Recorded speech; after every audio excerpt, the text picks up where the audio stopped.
আসসালামু আলাইকুম। আপনারা সবাই কেমন আছেন? আলহামদুলিল্লাহ আমরা ভালো আছি। আজকে দেখেন যে আমার গাছগুলো না অনেক বড় হয়ে গেছে। এই দেখাই, দেখেন একদম এপাশ দিয়ে যে সবগুলো বড় হয়ে গেছে। এটা ধুন্দুল গাছ, দেখেন কত বড় হয়ে গেছে ধুন্দুল গাছ। আর ওইদিকে বরবটি গাছ এগুলো না পাতাগুলো খেয়ে ফেলছে পোকায়। আজকে কি রান্না করবো আপনাদের সাথে শেয়ার করব। আর এদিকে দেখেন, এই তো এই যে ধুন্দুল গাছে ফুল আসে, এই ফুলগুলো কিন্তু পোকায় পিঁপড়ায় খেয়ে ফেলতেছে, এমনভাবে খেয়ে ফেলে। এই দেখেন এই ফুল আসছে ধুন্দুল গাছে, এই যে এইখান দিয়ে।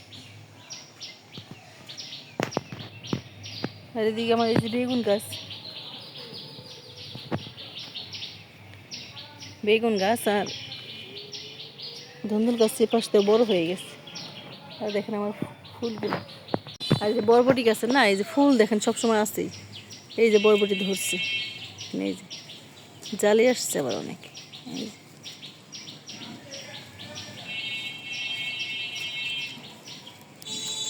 দেখেন এই যে জালিগুলো সবসময় আমি এই যে নিচ দিয়ে বের করে দিই, এভাবে এভাবে বের করে দিলে এই যে একটা আসছে, এই যে একটা আসছে। সবসময় থাকে এই যে ফুল আসছে, আবার আবার ওইদিকে কয়েকটা বড় হয়ে গেছে। এই যে মানে সবসময় থাকেই বরবটি, কিন্তু প্রচুর ধরে ধরে। আর একটা পোকা আছে, সেই পোকাটা এই দেখেন এই যে এই পোকাটা না পাতা খেয়ে ফেলে। যদি কেউ জানেন বলবেন তো পোকাটা কিভাবে মারা যায়। ওই ফুল আসছে, একটা গাছ শখ করে লাগানো হয়, পোকায় তো সব খেয়ে ফেলে। আর এদিকে দেখেন আমার হাঁসগুলো কিন্তু মাশাআল্লাহ বড় হয়ে গেছে প্রায়। এই যে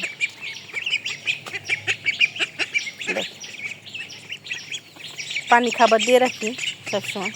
আয় আয় আয় আয় আয় আয় দেখেন একবার পিচ্ছি ছিল, একদম সাদা সাদা আছে, কয়েকটা চারটা সাদা। দেখেন এরা একাই ঘরে যায়, একাই চলে যায়। দেখেন কড়াইতে আমি তেল দিয়ে দিচ্ছি, আর দিয়ে দিচ্ছি সামান্য একটু হলুদ আর একটু লবণ দিয়ে দেবো, যাতে মাছের মধ্যে লবণটা ঢুকে যায়। মাছটা একটু ভাজা হয়ে গেছে, আর দিয়ে দিবে দেখেন এই যে রসুন কুচি আর হলো পেঁয়াজ কাঁচামরিচ দিয়ে একদম ভালো মতো একটু ভেজে নেব। চিংড়ি মাছটা খেতে কিন্তু দিয়ে লতি কিন্তু ভালো লাগে, আর লতি হলে আর কোনো কিছুই লাগে না। একদম ভালো মতো একটু ভেজে নেব। আর আমাদের ভিডিওটি ভালো লাগলে একটু লাইক শেয়ার করে দেবেন। আর যারা নতুন আমাদের চ্যানেলে, তারা আমাদের চ্যানেলটাকে সাবস্ক্রাইব করে আমাদের পাশে থাকে। দেখেন মশলাটা একদম কষানো হয়ে গেছে আর একদম তেলে ছেড়েছে। এখন এই যে লতিটা দিয়ে দেবো, লতি দিয়ে দেবো, সাথে কাঁঠাল লতিটাও দিয়ে দেবো, দিয়ে ভালো মতো কষাই নিতে হবে। আর রাস্তাতে গাড়ি দেখেছি তো, গাড়ির একদম শব্দ। এরকম লতিগুলো কার কার পছন্দ আমাদের কমেন্ট করে জানাতে পারেন। এটা কিন্তু ইলিশ মাছ দিয়েও ভালো লাগে খেতে। লতিটা কিন্তু একদম পারফেক্টভাবে কষাই নেবো। আমি রসুন কিন্তু আমি কুচি করে দিয়েছি, অনেকগুলো রসুন দিয়ে দিয়েছি, একদম ভালো মতো একদম কষানো। দেখেন এই যে লতিটা ভালো মতো একদম কষানো শেষ, একদম ভালো মতো পারফেক্টভাবে কষাইছে। দেখেন একটু পানিও নাই কিন্তু, এখন পানি দিয়ে দেবো, পানি দিয়ে এখন সিদ্ধ করবো। একদম দেখেন যে বলক চলে আসছে, ভালো মতো একদম পারফেক্টভাবে সিদ্ধ করে নেব। দেখেন এই যে তরকারিটা হয়ে গেছে, লতি তরকারিটা এখন আমি নামিয়ে নেব। দেখেন কতটা সুন্দর হয়েছে। এরকম করে আপনারা ট্রাই করতে পারেন। আর আমাদের ভিডিওটি ভালো লাগলে একটু লাইক শেয়ার করুন।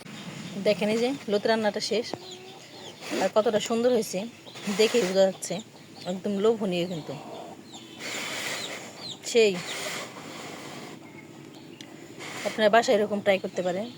আর এখন লতি কিন্তু অসাধারণ লাগে।